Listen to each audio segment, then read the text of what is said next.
Paradigm is a word that comes from the Greek word paradigma, which means model, pattern, or structure. The concept of paradigms goes back to ancient philosophy. Thinkers like Plato used paradigms to describe perfect forms, the ideal version of something. For example, the perfect form of a government, the perfect form of a person, the perfect structure of a society. But paradigms are not always perfect. They can shape how we understand reality, sometimes in helpful ways, and sometimes in misleading ways. Let's test how paradigms affect perception. What card did you just see? Many people say Ace of Spades, but look again. It's actually the Ace of Hearts, but colored black and upside down.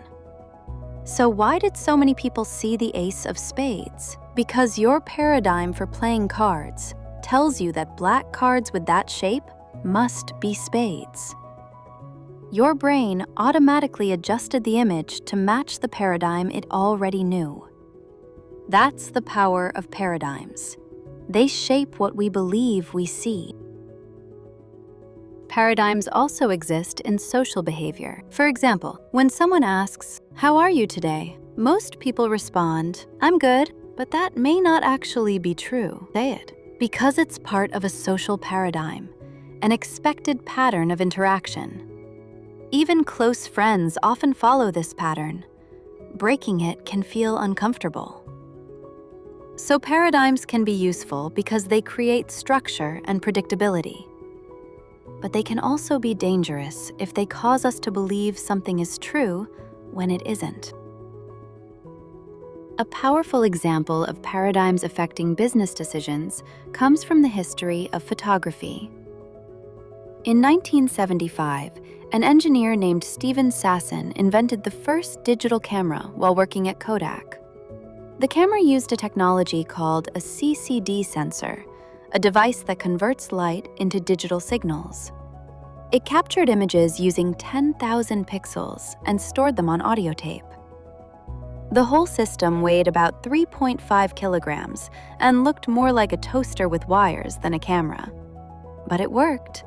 It was the first digital camera in history. Yet Kodak management believed digital photography would never succeed. Why? Because their paradigm of photography involved film, not digital data.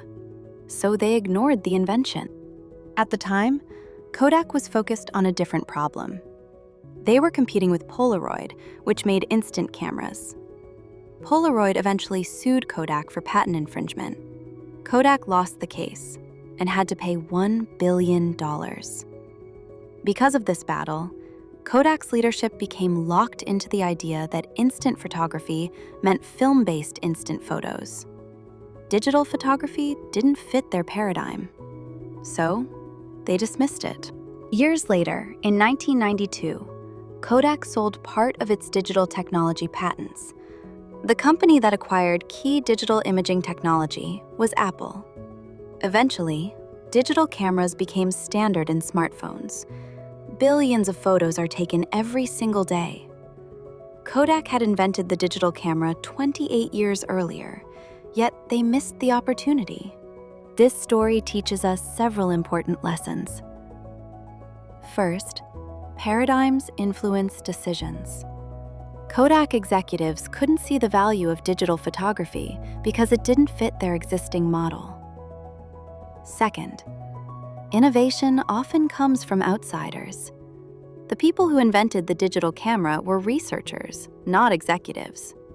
Because they were not invested in the film paradigm, they could imagine something different. Third, old paradigms can blind us to the future. When we hold too tightly to the past, we may ignore revolutionary ideas. Paradigms shape the way we see the world. They influence what we notice, what we believe, and what we consider with us. Sometimes paradigms hinder progress. The challenge is knowing when to trust or question them. The next breakthrough might already exist. We just need to recognize it.